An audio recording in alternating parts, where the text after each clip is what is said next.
startups start selling without a playbook. In healthcare, that is a recipe for sure short disaster.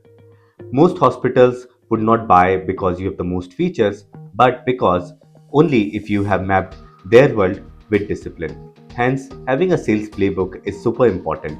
It's not optional, but it's your compass. There are 7 P's that form the basis of a health playbook. These form like the first 4 P's, which are the problem, the provider, the payments, and the pain. Let me break it down for you. Problem means what is the exact problem you're solving in a clinical language. The second P is provider. Which kind of providers are you selling to? Is it like large enterprise or mid market or individual clinics and so on?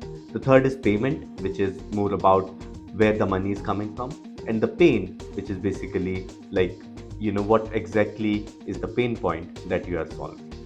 Yeah. The last 3 P's basically form more on the predictability, which is the people, like the people who are like the part of the decision making. Then the second P is the personal pain, like is the people who are involved, is there something that motivates them really to solve this problem?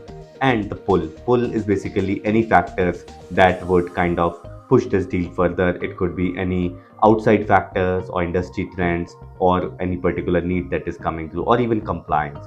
So together these 7 P's form the basis of a playbook. Sales shifts from art to science once you have all the 7 P's mapped up. In fact, do this thing in the next 24 hours. Go ahead, take one active deal that you're working on and put an answer to each of the 7 P's that will help you map the deal. If you're able to do that, you are pretty much ready to take the conversation further. But if you can't, make sure that you have the answer ready before you take the next step in moving forward with your closure. I wish you all the best, and together let's turn the art and the science and the witchcraft together of sales.